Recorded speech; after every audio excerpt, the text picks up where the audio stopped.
Previously on Project Go. Our tinapangpangus. This is what Tagani brings to the table. This is what our country needs. I had this idea for a long time already. She knows what she wants.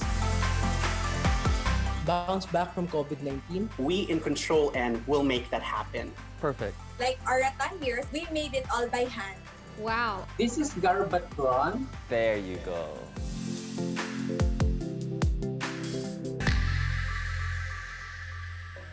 Welcome back to Common Ground Rockwell, the HQ of Project Go, where we make your idea real.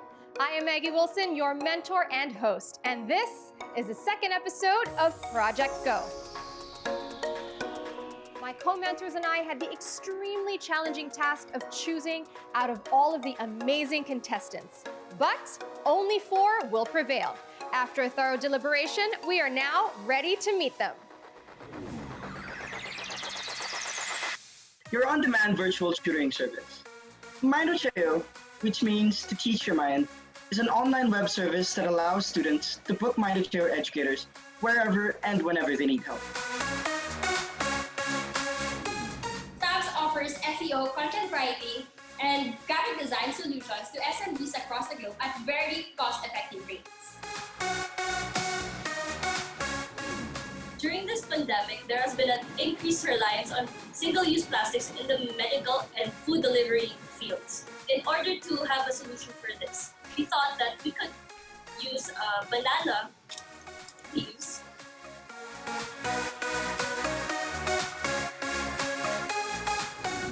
Three AO healthcare masks was developed to protect frontliners against the COVID-19 virus as part of our vision to be the market leader in Southeast Asia.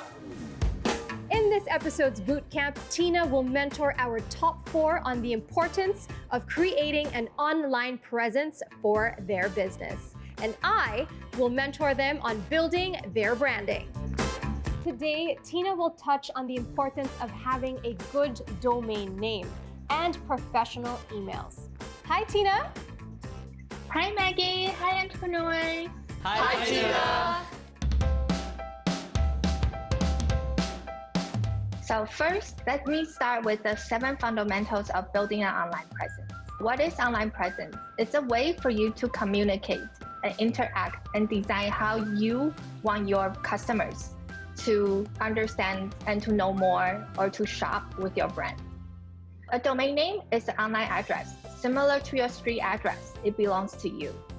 Without a domain name, you will not have anywhere to put your website. So you need to think very carefully of what kind of domain name you pick that actually matches with your brand and your business names. So how do you choose the right domain name to your business? 1, keep it short, easy to spell, easy to tell, easy to say, and be memorable. And it is, of course, needs to be relevant to your business. 2, avoid numbers, dash, misspelling, and other things that might confuse customers. 3, act fast. There are limited inventory out there. I remember what Tina taught us about choosing a specific or perfect domain name for your company, for your business, and also making it memorable. She had a lot of good points that I was able to note down that I am looking into using when I do the final pitch. A professional email address is unique and branded, and ideally incorporating your domain name. It acts as a point of your contact to your business online. So in picking up the right professional email that matches with your business name, here are the 3 golden rules. 1, of course, register the right domain name. Follow through that. 2, choose the right email plan. You need to look at how you want to operate. Who is in your team? How many stores do you need? So you pick the right plan that fits your business model. 3, set up your email. You need to set it up on your desktop and also on your mobile so you can check and understand the inquiry that coming through your email account anywhere at any time. Tina's lecture was really a crash course. It really gave the importance of why we really establish ourselves in the internet. I now hand you over to our GoDaddy guide, Romy and Jade. So let's take a look at each other's domain names and let's find out how well is your domain name working for your business. So Maybe we can start with Q. So Q, what was the domain name that you're using? So we use loopstore.ph. Our business name is Loopstore, and we put .ph because our main market is the Philippines, and we cater to the Philippines. That's excellent. So Ryan, when you hear something like that, do you think you can easily remember that? Personally, I think it's really straightforward, so it's pretty okay. I wanted to find out first, is the current domain that they're using, is it already good for them? Or is there something about that domain name that might put them in a disadvantage? How about you, Pearl? What's the domain name that you have? It's based on our company name. It's staffs.works. So it's staffz.works. What do you think about that, Kelvin? I think it's a good name because it's her business, but I don't know if I'll remember it. Are people going to ask them to spell the domain? Will I remember it after 5 minutes? How about you, Arnel? What's your domain name? Well, our domain name is aoitech.asia. So it's after our company name. Say, for example, Poch, if you hear aoitech.asia, what do you think would come to your mind? Like it's a tech company. They have tech services. Yeah, is that what you do? Okay, that's an excellent domain name then. How about you, Sophia? What is your domain name? Ours is mindacheo.com after our company or business, Mindacheo. That's an interesting business name. How did you come up with that name? It's actually a combination of two words, mind, like the mind, and doceo, a Latin word meaning to teach. So together it means to teach your mind. That's a really cool story behind it. And that is very apt to what you do. But do people tend to ask you like how to spell it? The whole lecture of Jade, I kept on thinking about the brand domain name of Mindacheo because we've already been approached about it. Like, how do we spell it? How?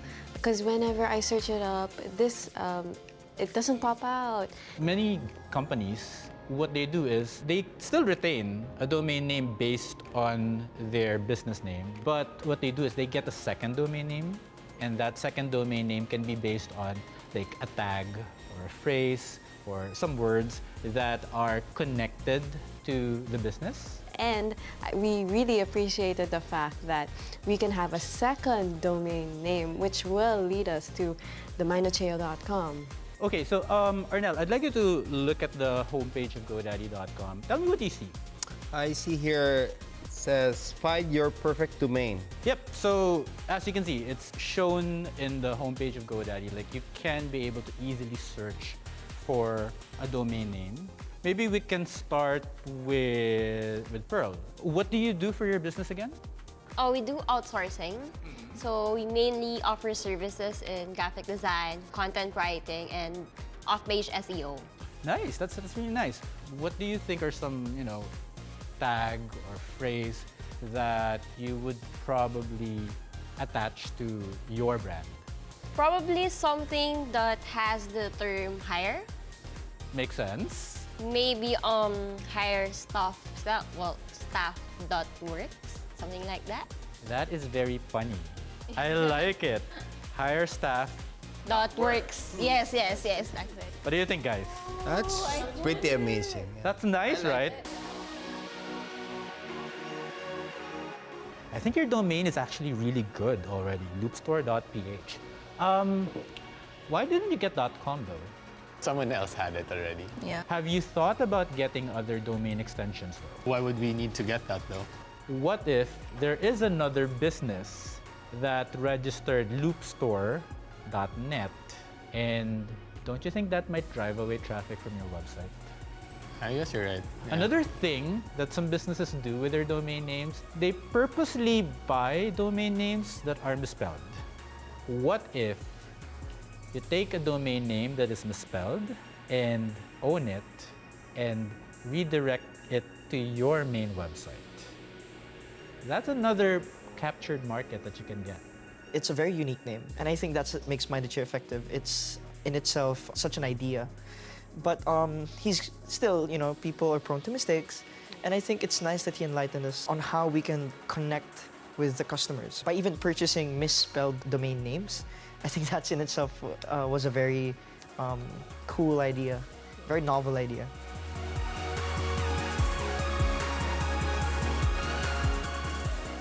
It was really exciting to see them thinking about domain names and seeing domain names in a different light.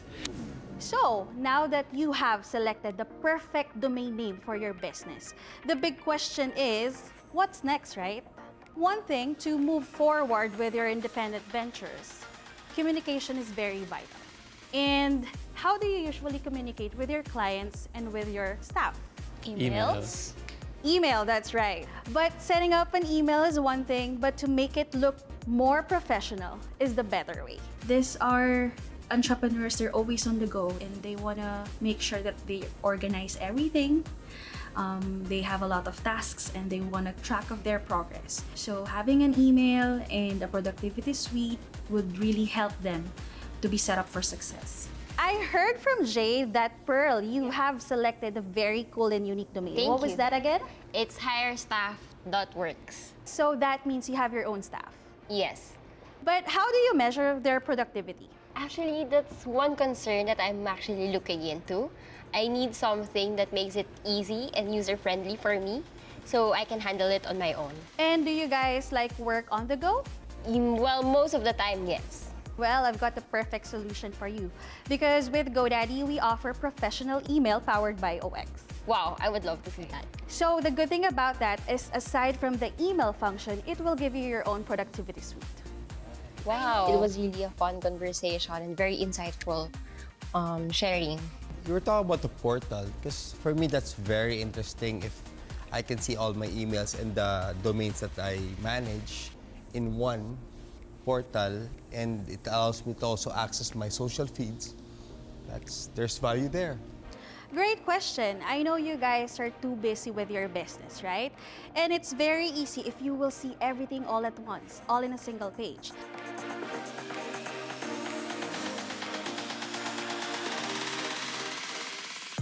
Any businessman is not really as made as he thinks he is unless he considers everything and he asks the questions and accepts that he has to grow with the technology, with this market. So we need to adjust, and I need to learn, and we are learning. Hi guys, welcome to my mentoring session. So I prepared some cookies for you guys so you can relax a little bit, you can snack on them, they're from my cafe. Today I'm going to be focusing on visual identity and key visuals for your brand.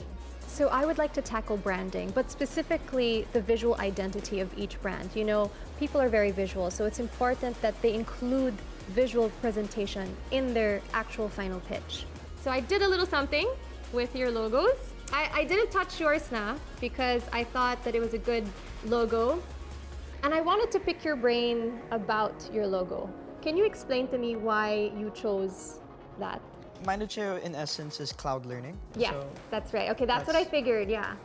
what I think of Maggie as a mentor is that she's really on point. The way she sees and understands the intricacies of art is impressive. And then just a thought, if you're gonna call it Banana Q, right? I just put something together. And then for staffs, you know, this is how you can play with, you know, your logos and your visuals. Brand compass. Brand voice is the uniformity in selection of words, the attitude and values of the brand while addressing the target audience.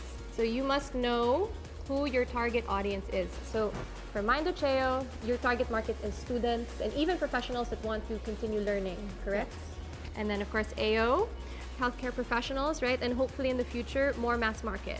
Exactly.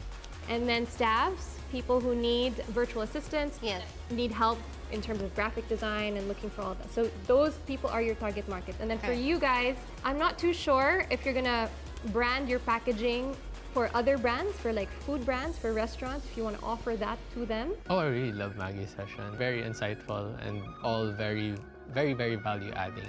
I took a step back and was able to think about something, but about the branding, about how to be really more anal about these small details.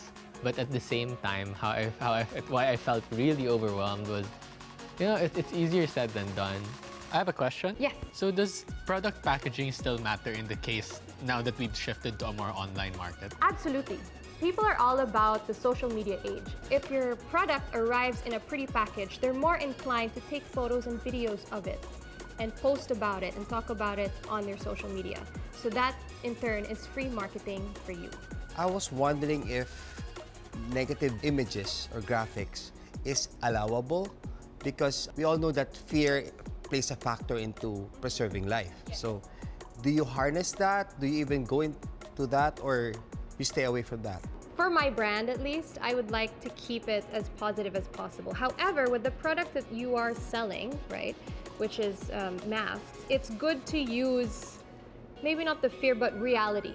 Like, you know, real cases of what might happen if you don't protect yourselves, right? So in that sense, I think it's okay. But again, it really depends on your brand. I noticed a trend in like branding, that minimalist trend, and sometimes it becomes like repetitive, right? I would say. And so how do you differentiate your brand? I think, you know, there are two different kinds of logo. There's just the name and the font, and then there's an icon. I think it's important that all of you have icons aside from just the name. That in turn will help the consumer looking at your brand remember you a little bit better, as opposed to just having a word. And then color play. In the minimalist world, people like to use just neutral tones, right? That's very in right now. All of Maggie's suggestions for our website and for our brand as a whole were things that we completely agree with.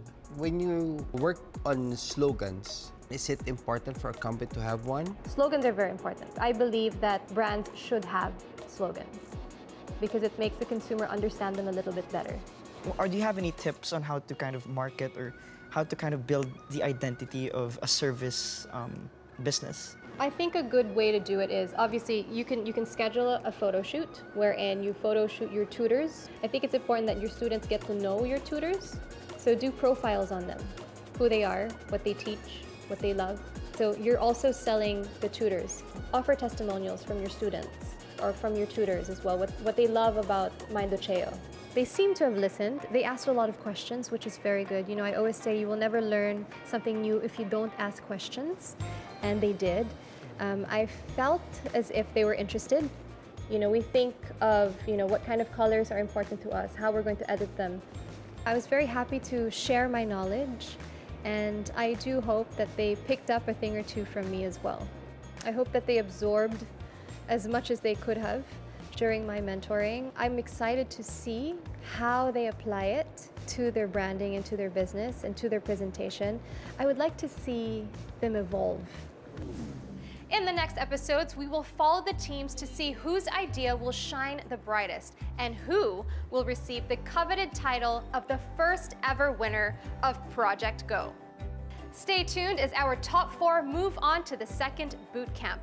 Bea Kupin from Rappler will be mentoring our teams on the interesting topic of telling one's story. And the Tung brothers will share their insights and experiences on best business practices.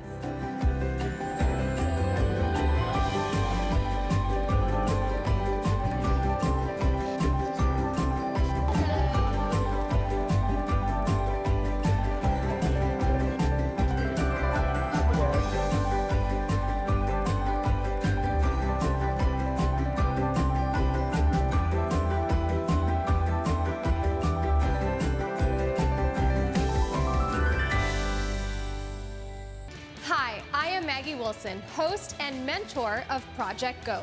If you like this video, like, comment, and subscribe to AXN Asia for more exclusive content from Project Go.